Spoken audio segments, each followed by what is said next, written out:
Welcome to Rich Planet TV. I'm Richard D. Hall. How much of what you learned at school was true? In today's show, I am going to be discussing with Andrew Johnson a new theory about the development or the creation of planet Earth, and possibly all planets. Many observations about the Earth over decades have puzzled scientists who have concocted theories to attempt to explain what they observe, including theories such as plate tectonics, or the Earth's core is made of iron, or the primordial Earth was much hotter than today, etc., etc. Now, if the new theory we are going to talk about today is true, it means many textbooks will need to be rewritten. I'd like to welcome onto the show Andrew Johnson. Welcome back, Andrew. Great to be back here, Richard, in the new wonderful studio. It's very impressive. Thanks for inviting me. Okay, now, some people occasionally say, well, why do you keep having the same guests on, Richard? And I would answer that by saying, well, because the guests that I have on always talk about something new. Okay, you've done a lot of research into 9/11, the moon landings, Mars, and we've covered many issues. But this is a completely new area, at least for Rich Planet, and I think it's a fascinating theory. And we're going to mention the work of Peter Woodhead as well, who you've been collaborating with. Now, what impressed me about this theory, Andrew, is that it seems to explain many loose ends about our planet and possibly other planets. And I'm just going to list some of them that I've picked out when I've seen the interview that you did with Peter Woodhead, and also the papers that you've written with Peter Woodhead. Now, I think it could explain why larger planets are gaseous or become giant gas giants. It explains why the gravity of the Earth was much less when the dinosaurs were around, which a lot of people think. It explains that in the past, when the Earth had less gravity, when the dinosaurs were around, but the total mass of the Earth was still the same. It explains why some of the oceanic plates are relatively young. It explains why the Earth has oceans. It explains how the continents formed, and it also explains why the continents all seem to fit together. Now, but before we go into the actual theory that we're going to discuss today, just give us your understanding of what the accepted theory is on how the Earth came to be, where it is, like it is. Right. Well, I mean, you know, what I remember reading about many years ago, and I have to obviously point out that I'm not a geologist, I'm not a planetary scientist, as we've discussed before, Richard. You know, my background is in software, although, as you said, we've investigated these other things together in these various programs.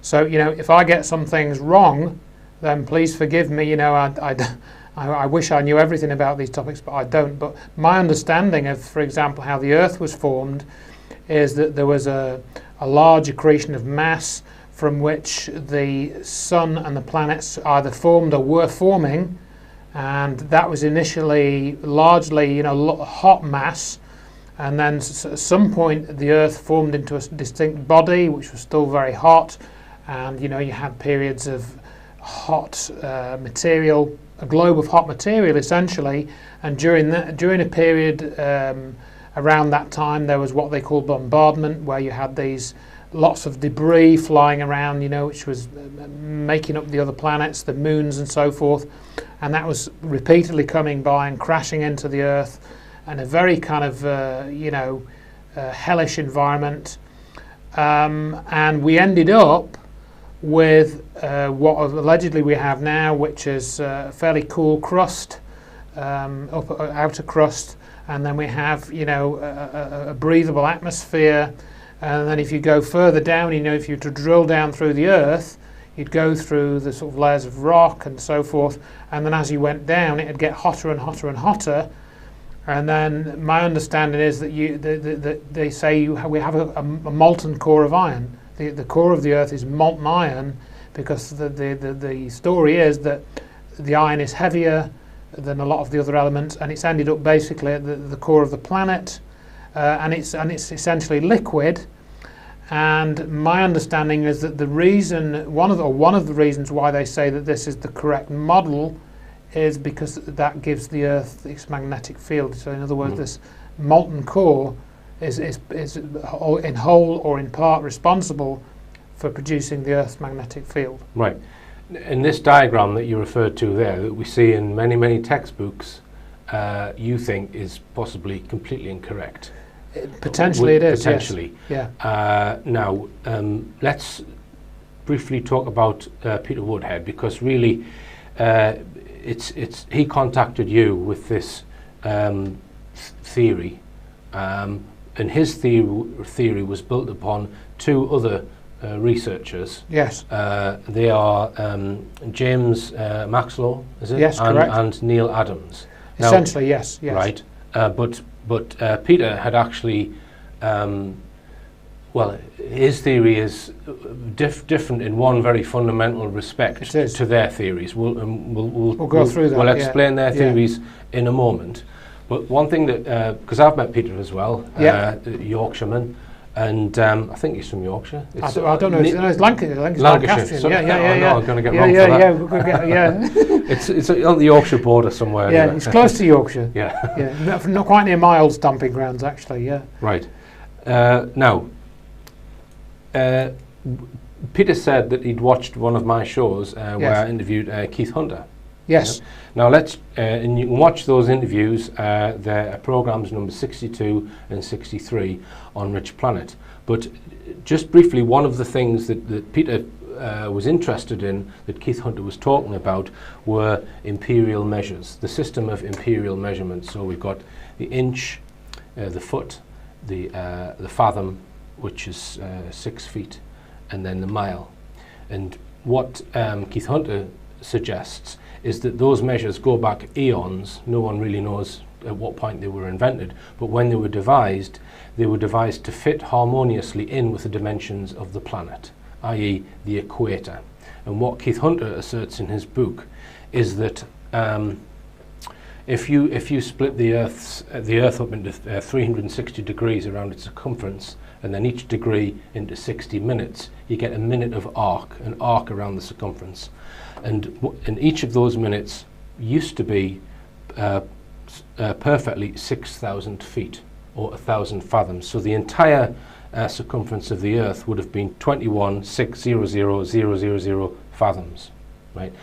And everything fits into it. Now he gives quite a good reason why he thinks that, and it's to do with the 360-day year, because Keith Hunter comes up with a ratio between the 365.25, whatever it is, days that we have in our current year, and he divides 360 over that to come up with this 1.15 ratio, and he multiplies that by the current circumference of the Earth.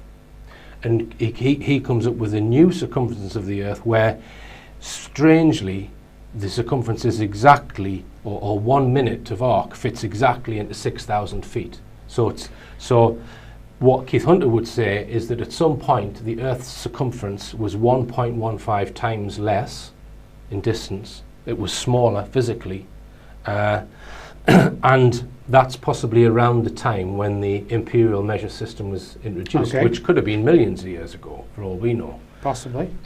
So that's where Keith Hunter's coming from on this, and Peter Woodhead was scratching his head over that, and he'd seen other researchers such as James Maxwell and Neil Adams.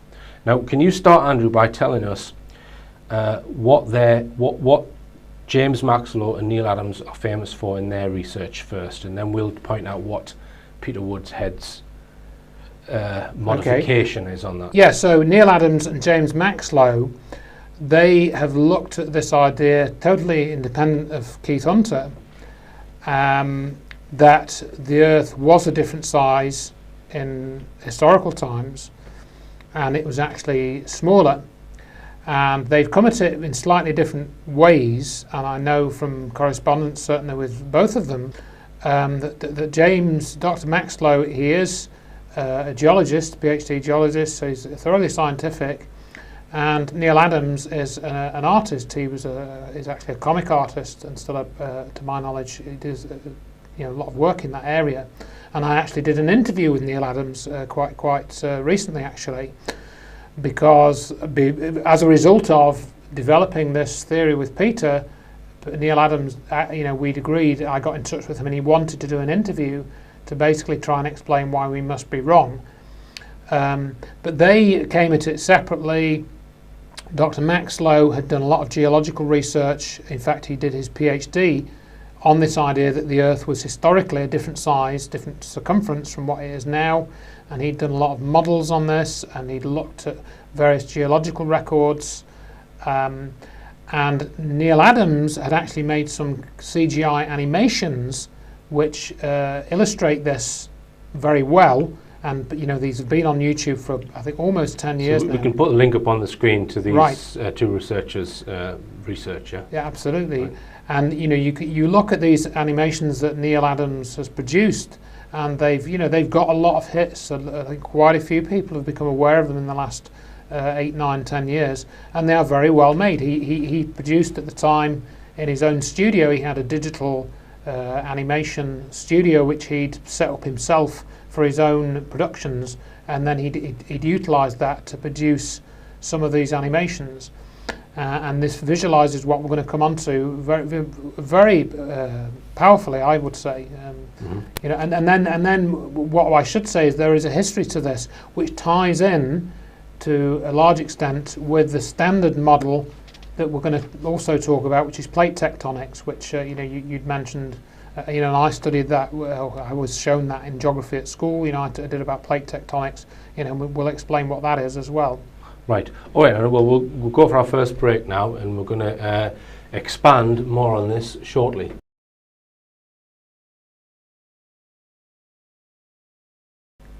Welcome back. I'm talking to Andrew Johnson about an alternative theory of how the Earth was formed.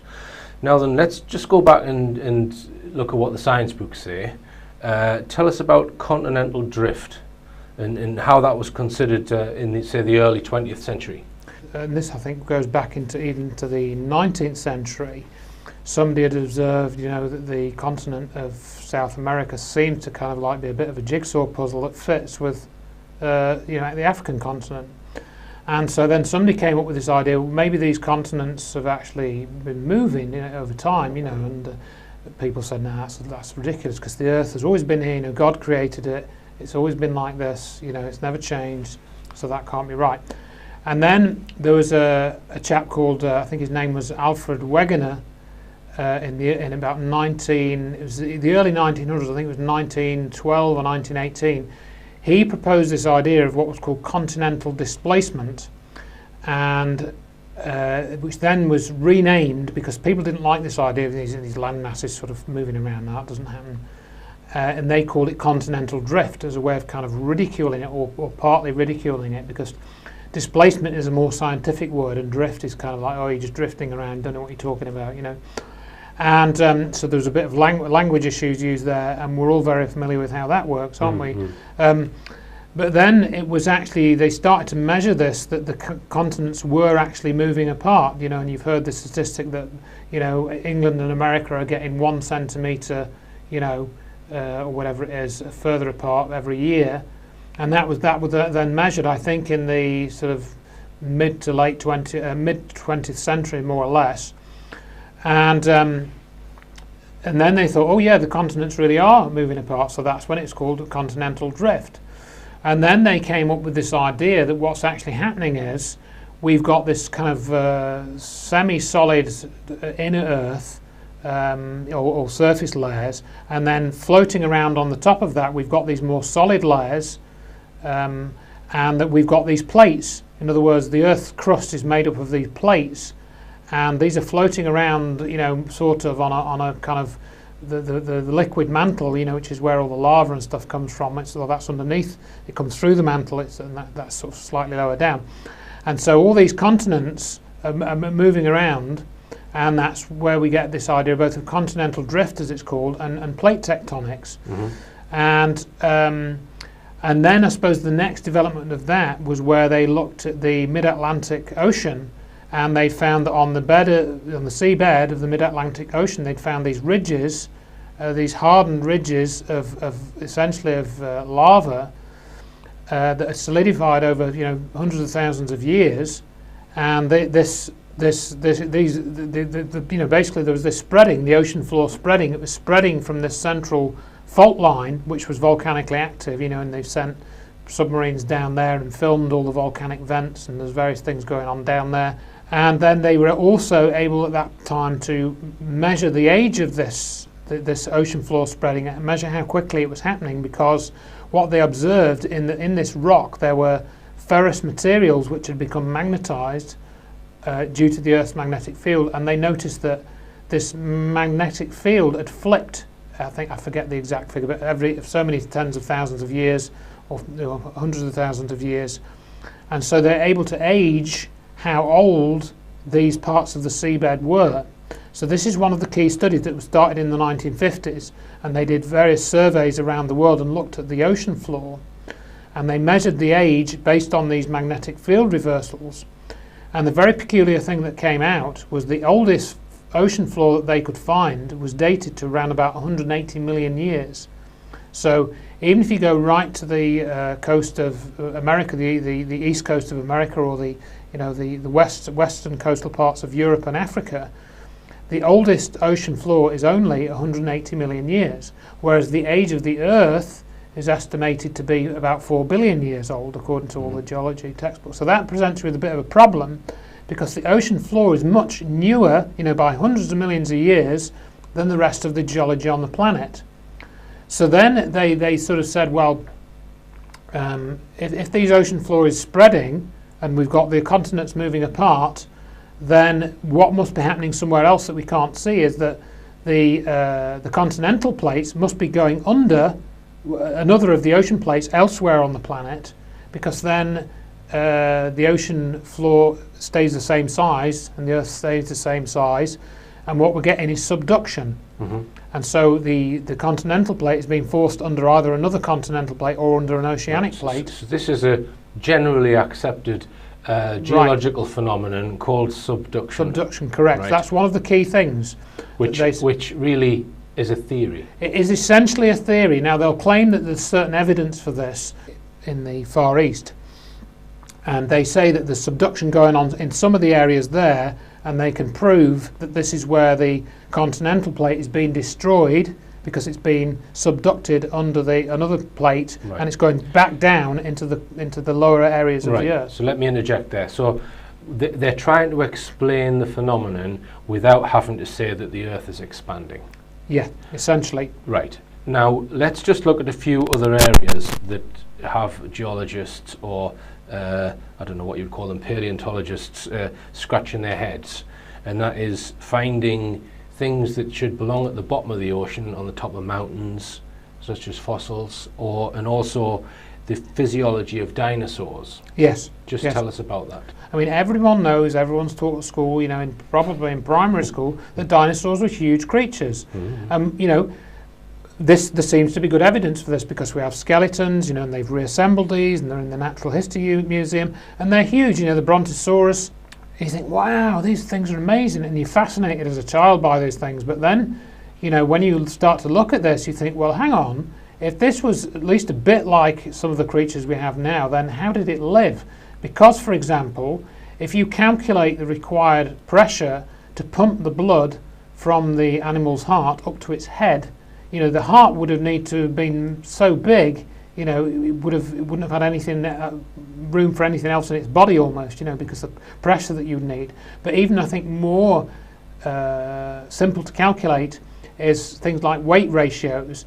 If for example, you calculate the surface area of the foot on the ground, and then you calculate the weight that foot has to support of the animal, as you get bigger and bigger, you find that the dinosaurs' bones and feet and so forth could not have supported the animal's weight based on the force of gravity that we have now. So if you do the calculations that you say you would do for an elephant or a giraffe or something, the dinosaur is no longer viable. And the problem becomes even more severe for the dinosaurs which flew, because the problems that you have there is that, you know, power to weight ratios, wing surface areas and that sort of thing, they're much more extreme than for land animals, where you're dealing with, you know, mechanics and mechanical areas and that sort of thing. So that whole observation suggests that the force of gravity was possibly less, say, 100 million and more years ago. Correct. Right. Correct. Now, what about oceans then, and things that are found in areas perhaps where they shouldn't be? Tell us about that. Well, of course, that's another interesting area. I mean, I remember being set this question in geography, or this question came up in geography class. Where did the oceans come from? You know, you read the textbooks about the dinosaurs, for example, and they all say, in the time of the dinosaurs, there were no deep oceans, only shallow seas. So one of the big geological mysteries is where the deep oceans came from. How did we get those? And that's not really explained very well. You'll hear, for example, talk of, well, there's two problems. One is how come the oceans are so deep, and the second problem is where did all that water come from? And, you know, people will say, for example, that comets, the water came on comets, these balls of ice which were in the primordial solar system, and we had hundreds of thousands of these comets crashing into the Earth, and they brought all the water. But that doesn't really, if you forgive the pun, hold water when you start to look at all the problems with that theory and the volumes and so forth. So some people have put forward that if Earth's gravity was less in the days of the dinosaur, going by Isaac Newton's gravitational law of gravitation, F equals J/m over r squared, they say that, well, the Earth must have been less massive. Correct. To have a less gravitational pull on Correct. the dinosaurs. So therefore, they come up with the theory that the Earth is not only been expanding over millions of years, but actually gaining mass. More stuff has been added to it somehow by some magical process. And am I right in thinking that both James Maxwell and Neil Adams both support that view? Correct. That's one of the key issues that when we get onto Peter Woodhead's ideas in more detail in a few minutes, that's one of the sort of nubs of the problem. That James Maxwell, who has done a lot of geological research, which to me at least proves that the Earth must have been a different size in the past. It must have been smaller. Right. As you say, he thinks the mass was also lower and the mass has increased. So we've got this extra mass which has made the force of gravity now much stronger than it was in the time of the dinosaurs. Right, and that's where Peter Woodhead comes in. Yes. Because he says, no, the Earth's mass has been constant, correct, but it has been expanding. And we'll explain how that works after this break.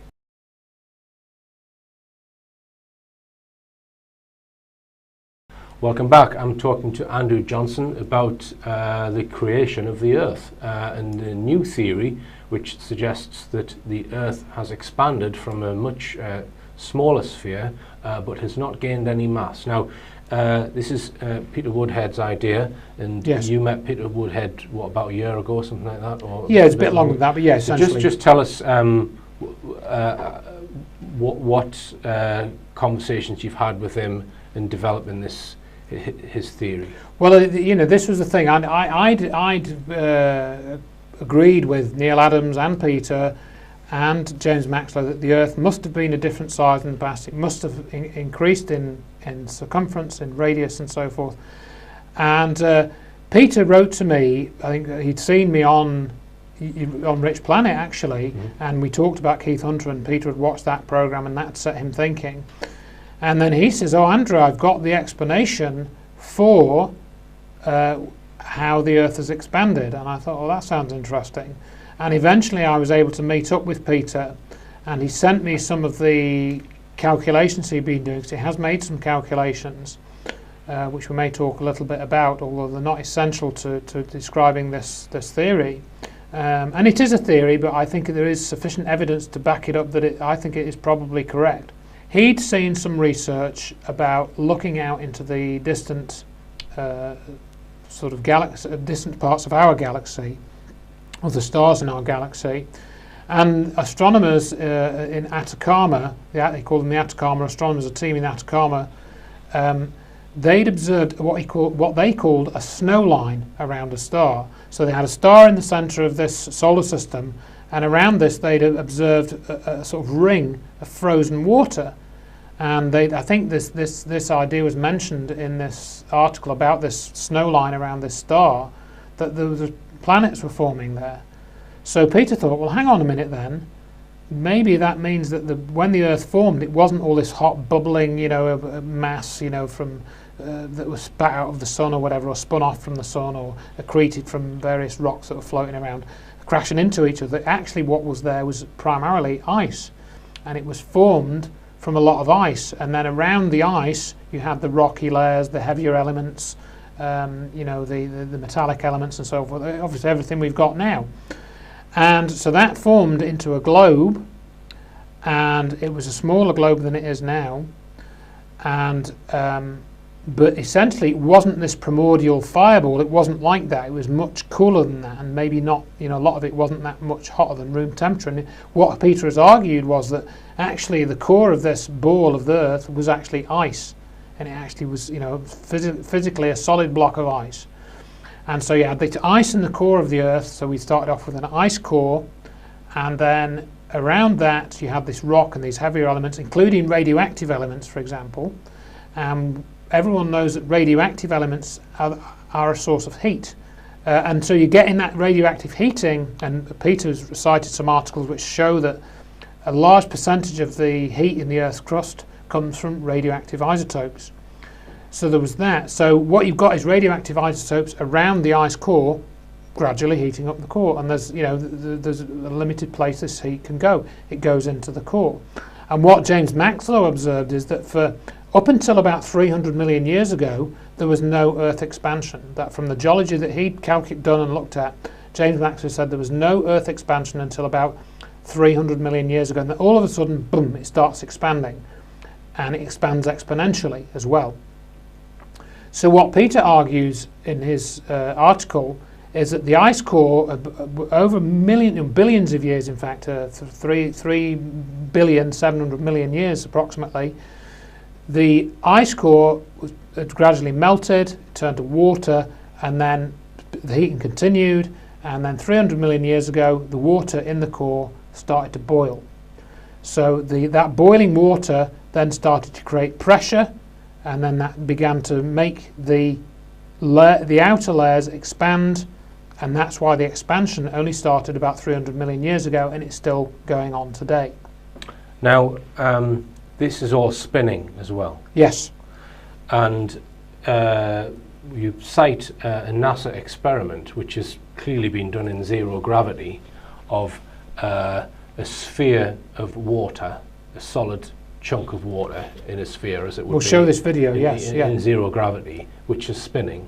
Correct. Which is water in zero gravity spinning. Correct. Which is similar to what he's saying that the Earth started as. Yes. But they inject some solid material into that as it's spinning. Yes. And just explain what's going on, Andrew, in this clip. Well, if you look at that clip, it's I think they explain it in the clip itself.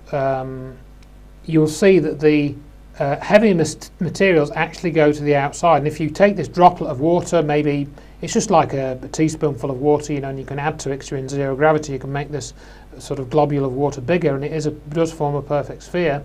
You inject air bubbles into it, and the air bubbles don't come out and fly out. They actually go to the centre. So the lighter materials end up in the centre of this droplet of water. Mm-hmm. So we're saying that what actually happened with the Earth was when when the water started to boil and become water vapour, although we got pressure, some of those gas bubbles actually ended up in the centre of the Earth, because what we argue is that the way that gravity works inside the Earth is different to what the textbooks say. Right. Now let's come on to that then. So the two researchers that we mentioned earlier, James Maxwell and Neil Adams, are saying, well, if the Earth is growing in its circumference, there must be some more material being put in. Correct. Whereas Peter's saying, no. Correct. It's changing its topology, if you like, i.e. there's something in the centre which is pushing the mass out like this. So the mass distribution changes, correct. Right. Now, wouldn't you think then that the gravity would be constant when the dinosaurs are around relative to now. How does that expansion of the same piece of mass give you an increase in the amount of gravity? Because that's what we're saying. Correct. Right. And then this is where we get on to some of what you'll find on the various physics sites, which Peter and I have looked at. Now, you know, Peter does a bit of maths. We've got some calculations in the paper. We've calculated the volumes of the spheres that are involved in this, and we've calculated some of the masses and things like this.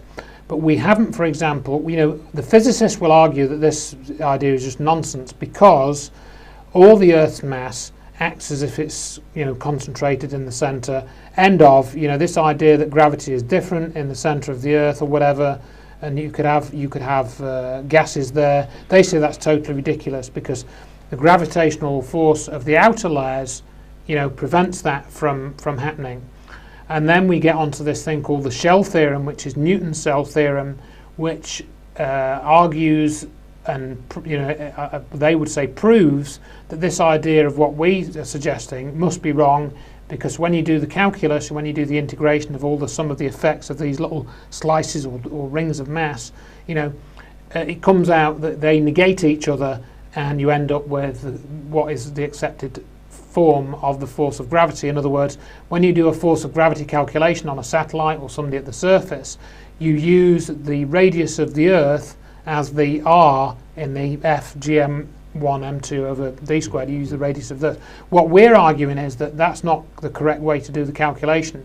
We argue that because more of the mass is higher up in the crust and the centre is essentially gas filled, where you haven't got a lot of mass, you've just got the gas, you then get this. If you calculate the force of gravity acting not from the centre but from further out in the shell, that's when you get a lower figure in the divisor at the bottom, so you end up with a greater force. Right. All right. Well, my understanding would be that if you're considering celestial bodies as masses, because they're so far apart, you can consider them as points of mass with that Newton's equation. But as you get to the surface of the Earth, really, if you've got an object on the Earth, the mass of that object is being attracted to every single piece of mass within the Earth. So you would need to have an infinite number of equations, i.e. an integration from that mass to every point on the Earth, and you'd need to do calculus to do that, right, to work out the force of attraction of a sphere on another sphere. I wouldn't know how to do the maths of how to work out the force of attraction of an eggshell type object to another object, or whether, if the mass is distributed all as one ball, would the gravitational pull be less than if it was a large shell? Right. Now, I wouldn't know. I don't know how to do that either. It's probably some quite complex calculus. I think it is. Yes, it is. It's some complex calculus, and I'm sure there's, you know, maybe a viewer that can do that and help us with that. But you have Peter and Andrew have authored 2 papers on this, and you have done some calculations on that. Yes. Yeah. We've done it. We've done like Peter's have done like an approximate integration method just by using a spreadsheet. So we have tried to do it in a slightly different way to illustrate, you know, what we're making the argument for. But what we, you know, putting the calculations aside for a minute, it's well known that we do have gravitational anomalies, and they've been measured. I mean, we've cited a couple of papers. There's a paper about the different, or an article rather, about the different forces of gravity. The greatest force of gravity measured on the Earth. They did a survey 2 or 3 years ago, and they found that where the strongest force of gravity is and the weakest force of gravity is, and the weakest that they've managed to measure is 7,000 meters up a hill, I think, in Peru. And so it is well known that we have these gravitational anomalies. Now, as we were discussing earlier, Richard, my understanding, if anyone wants to correct me, that's fine, but my understanding is that that's how they prospect for oil. They look for gravitational anomalies because the different rock formations have different forces of gravity, and they can measure sort of microgravity, and that's how one of the ways in which they find oil fields. Yeah, tiny changes in the gravity. Right. Would you not get that with a solid Earth? Well, you would, but we would argue it's more pronounced, Right. because you've got this gas-filled centre. Mhm. And of course, one of the things that I haven't said with this gas-filled idea is that we've got this transition layer where we've got the gas in the centre, and we've got this like what we call the boiling layer. So outside of the gas, you've still got this layer of water which is boiling away. And so what we would argue is that if we had this core of ice in the Earth's centre, and it was there from day one, basically, when it coalesced, that's where the oceans came from. In other words, when we get a crack in the crust that's sufficiently big, for example, caused by a cometary impact or some catastrophic failure of a crustal region, out comes the oceans gushing into and forms the deep oceans. Yeah, and it also explains why the continents seem to fit together. Exactly, and that is what that's why Maxlow and Neil Adams' research, they illustrate that so well, that the continents, we didn't state the obvious on this yet, but if you look at the globe, everyone's seen, as I said earlier, that the coast of Africa fits to the coast of South America. But when you do what Neil Adams has done, the continents also fit on the Pacific side as well, not just on the Atlantic side. If you go the other way, they all fit together. So it's hard to believe that they were just moving about. It's Right. suggesting that Right. they were once like that and they've gone like that. Right, and I mean, I've got an animation which I show in one of the presentations, which is the standard, what they call the Pangea model. But they say that these continents were kind of randomly floating around, crashing into one another. And if you look at their animations from some of the university website, they do actually start to look a bit ridiculous, really. Right. All right. More on this after the break.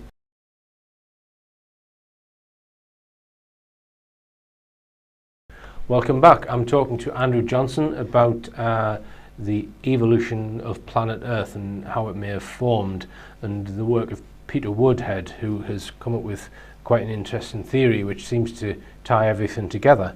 Now, just tell us about. Is there any other research which suggests there might be, say, underground oceans or water under the ground? Well, this is a key one, Richard, because we had one of those weird synchronicities in that I took quite a long time to go through this with Peter. He'd sent me a lot of the calculations, some of which he'd redone. I knew that I needed to go through this carefully. We put these calculations together. I threw some of them out. I sort of adjusted some of them. I reformatted them. I didn't really change anything of the essence of what Peter said, because I think he was right. But then we made a YouTube video. We posted this video. I posted this video. I think it was the 12th of June 2014 when I posted this video, and we talked about the origin of the oceans possibly being the result of this ice core originally. And then we found that there was an article published in New Scientist called, and the title of it was Undersea Ocean Discovered.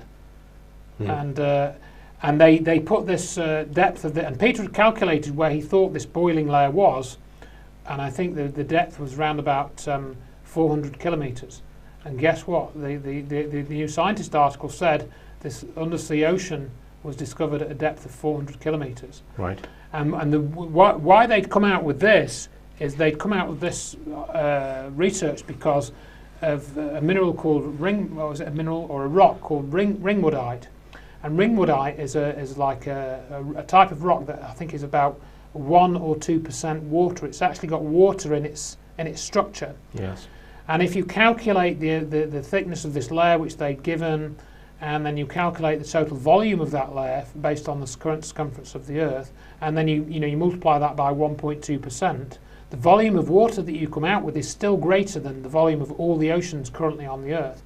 So in other words, the volume of water that's still down there in this ringwoodite layer is greater than the current volume of all of the Earth's oceans, I think by about a factor of 5. And these are things that I think they calculated, and we'd done similar calculations too, just on, it's basically simple volume calculations, it's no more than that.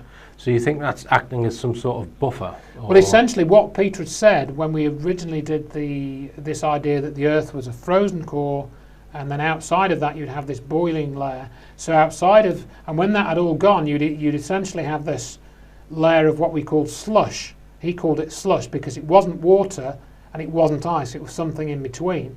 So we didn't know what to call it, but this ringwoodite fits that description. It's not water but it's not ice, and it's not. But it's, in this case, not totally rock. It's got water in it, so it's a water-bearing rock, which obviously would be the perfect medium for where this water was what actually was under the crust of the Earth. So in other words, the simple statement of that article was that there's a lot more water lower down underneath where all these volcanic layers are, where the hot lava comes out. There's actually water below that, and this was something which was never really discussed that much until quite recently. So let's just consider what you're saying then and go down through the layers. Can we do that? We've got the Earth's crust. You don't refute that. Correct. And as you get further down, tell us what you... well, obviously we can see from volcanic activity that we've got hot layers of molten rock, not too far below the surface, and you get what they call magma coming out of volcanic craters, which is maybe, I think, goes down to about 4 or 5 kilometers below the surface or something like that, but only in certain regions of the planet where you get this coming out. So we've clearly got hot material under the surface at certain points in the planet. But if you try and go below that, I think the deepest borehole that's ever been drilled anywhere, I think, is something like 7 kilometers deep. So they've only ever drilled down the 7 kilometers to actually sample rock and materials that are there, and it does get quite hot down there apparently. Right. But below that, what they're going on is seismic readings. So they fire these, they set off charges or whatever, they wait for earthquakes, and they make seismic readings, and these then allegedly are refracted through different layers of material, and the seismic readings end up being picked up at different stations. And it's a bit like an optical method where light is refracted through a lens and different types of medium. Different types of wave will travel at different speeds exactly. through different mediums. Through different mediums, so they can try and guess what material it's made from. Right, and the wave will get refracted, and it's the same. That's how they do seismic readings, and that's how they've allegedly deduced that there are different. There's a liquid layer lower down, and I think they say there's a liquid layer of iron at the centre, because that absorbs some of the seismic signals. So are you saying then that the water that's inside the planet, which may be high pressure steam now, can then bring about magma and volcanoes? Can steam get that hot? Well, not exactly, because what we would argue is that the heating is going on higher up in the crust. In other words, as you go down through the layers, as you were sort of suggesting, initially it's hot, but then it'll start to get cooler. So when you get closer to the centre of the Earth, you've actually got a cooler layer, and the centre will be probably a relatively cool gas. Certainly not much. I don't know. It may be hotter than standard steam, because we don't know how much pressure is there. But we're not dealing, as we would argue, with a high density, hot, high pressure, molten iron and all of that stuff. We don't think that's there. We think that the Earth's magnetic field, for example, is produced by another method. Now, that brings us nicely onto other theories that I've read about, the hollow Earth. Because is that essentially what you're saying, or not? Well, it's similar to that, and this is why I wasn't, when I initially came across this, I wasn't initially attracted to it, because I thought there's no way the centre of the Earth is hollow, because that just the density measurements and so forth would not allow us to have that. But when I've looked at it more thoroughly with Peter's research, I do think, well, maybe yes, the Earth is hollow inside. But then you get into these other sort of areas of more contentious things, like the trip of Admiral Byrd.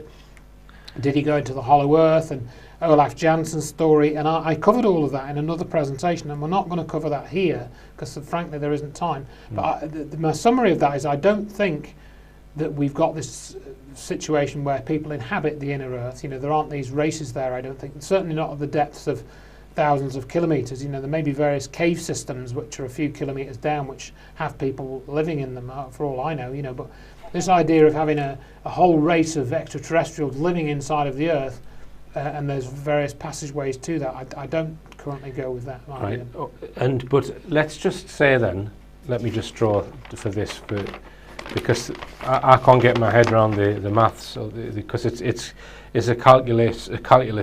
So let's just say then you've got a sphere which is hollow, but it's got a certain thickness to it. Yeah, I've drawn my sphere there. Okay. Okay, we're on the surface there. Yeah. what would happen if you were inside there like that? Would there be gravity pulling you down there, would you say, or what would happen? Or would you float towards the middle?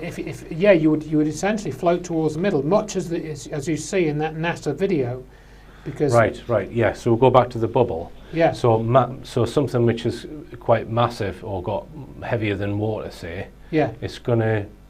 Well, no, you said it would go to the edges.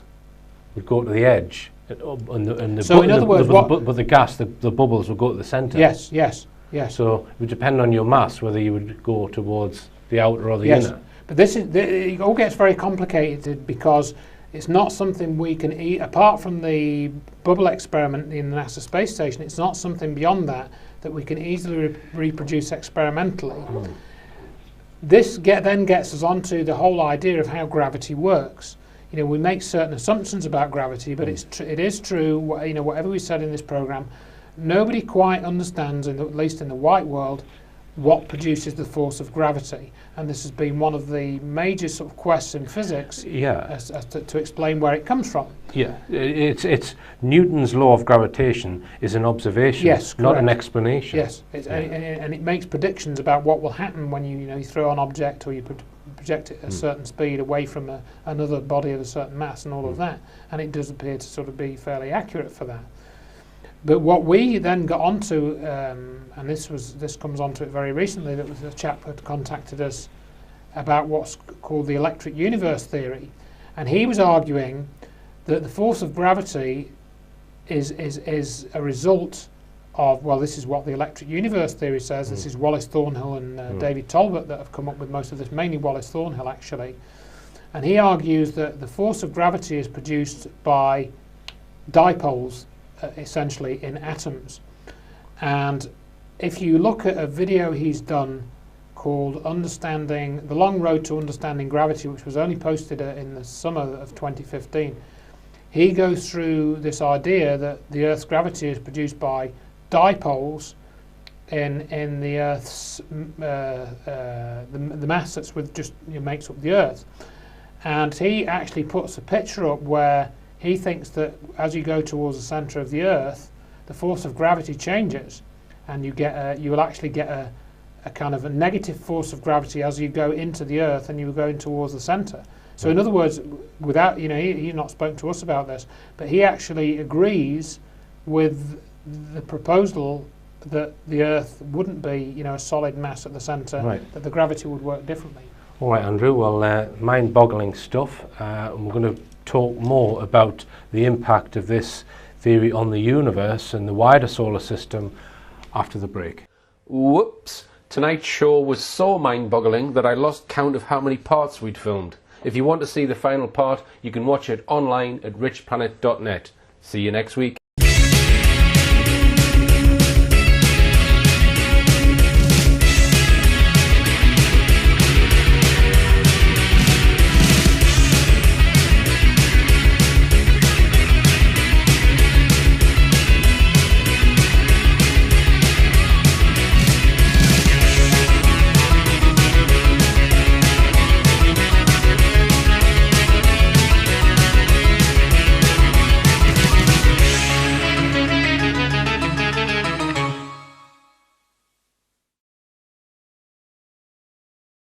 Welcome back. I hope you're all following it so far. I'm with Andrew Johnson and we're talking about an alternative theory which would explain the evolution of the Earth. Now, you mentioned the electric universe theory, and I've heard it said by many people who are perhaps linked to the military-industrial complex that electricity and gravity are inextricably linked, the subject of electrogravitics, which is what certain secret propulsion systems perhaps work on. And we might even mention the UFO phenomenon. But let's stick to planets for the moment, because I said at the beginning that this theory might explain why the Earth would eventually become a gaseous planet or a gas giant, right? If it was to continue expanding as you believe it is. Right. Well, this I think does not only does the gravity effects tie in with the electric universe, as we mentioned before the break, But also one thing I wanted to mention earlier, and it's appropriate to mention it now as well, is that the heating that we talked about, which actually melted the core originally, where did that heat come from? Well, we mentioned radioactive isotopes, but another possible area is what are called telluric currents, which are these currents that are induced in the Earth's crust by the electrical field associated with the sun, which isn't generally acknowledged.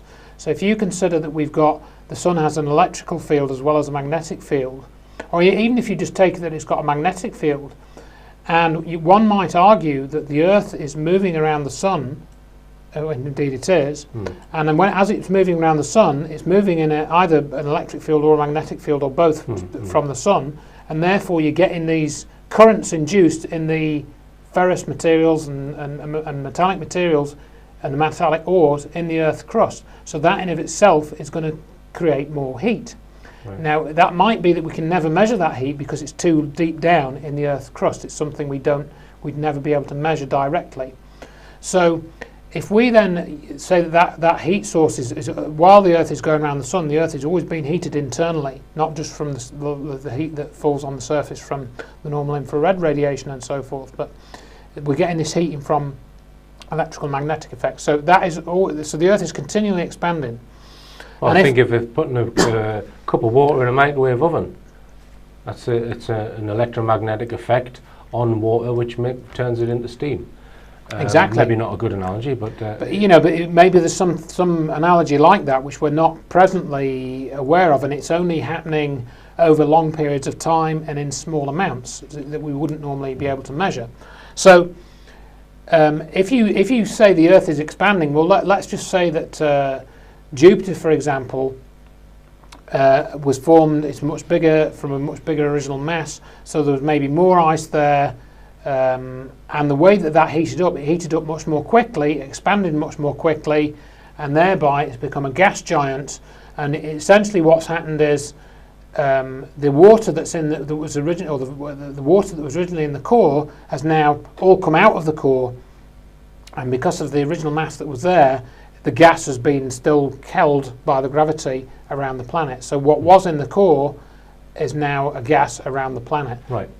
And you think that that's what might eventually happen to the Earth? It's possible, because we've still, based on this article in New Scientist, we've still got a greater volume of water down underneath the crust than the current volume of the oceans altogether. So it would depend on how much heating there is as to what actually happens to that water.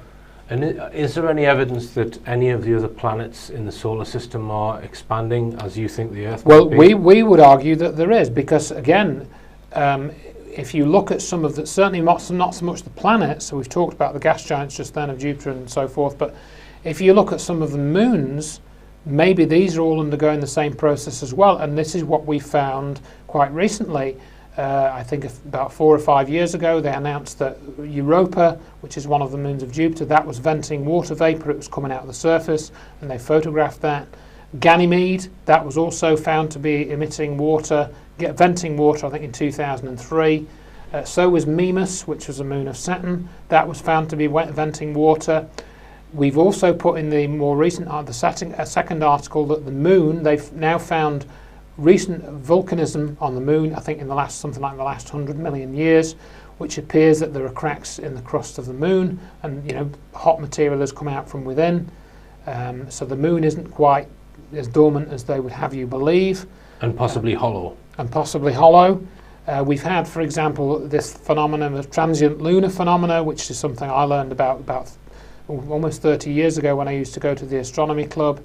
Amateur astronomers have seen clouds of gas on the moon that come and go, and coloration, in parts of the moon that comes and goes.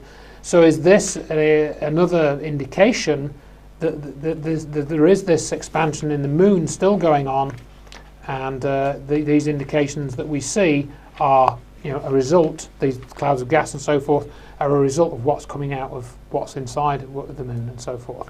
All right, and just to go back to the subject of plate tectonics then, because I've heard you in the past, quite some time ago, probably before you, I think, it would have been before you even met Peter Woodhead, poo-pooing the whole science of plate tectonics. Just tell me why you think it's a flawed scientific theory? Well, I think what they've done is, again, it's kind of limited hangout. It's not. I mean, I think that the basic idea is correct. That you've got these continents moving around, and they're moving around on a substance which is more liquid. It's kind of floating. But they claim that the Earth is a constant size, so they've had to invent this subduction idea, where you actually end up with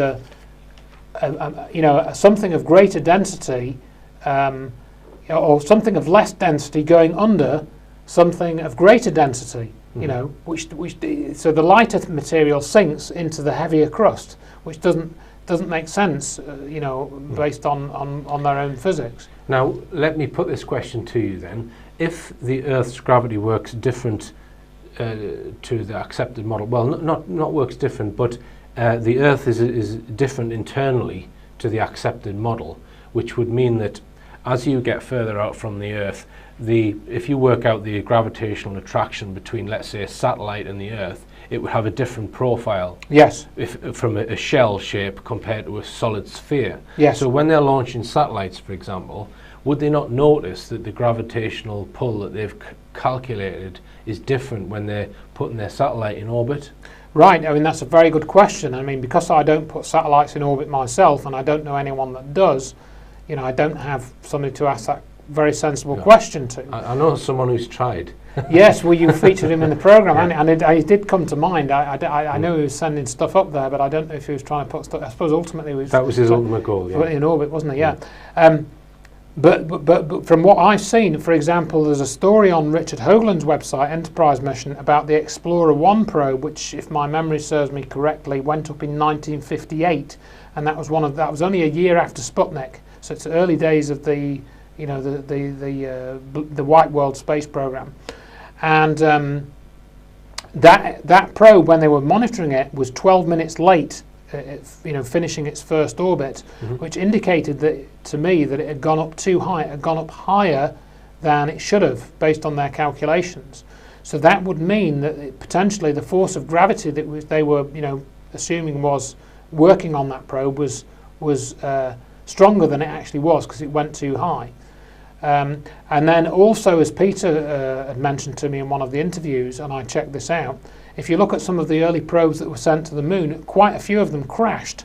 And we have to wonder if the forces of gravity which they'd ended up calculating had a small percentage error, maybe only 1 or 2% or something like that. Right. And that then therefore caused these orbital calculations to be incorrect. And that's why these probes crashed. So we wondered, since then, do they add in a fudge factor of some kind? Which Right, we're not aware of. they could factor in an error that in order to correct once it's approaching the orbit. Right. I guess they could do that. They could do that. But so do you think then that, let's just assume this theory is correct, right? So do you think that in the military-industrial complex where they've actually figured all this out and they just let mainstream science plod along with its plate tectonics, or?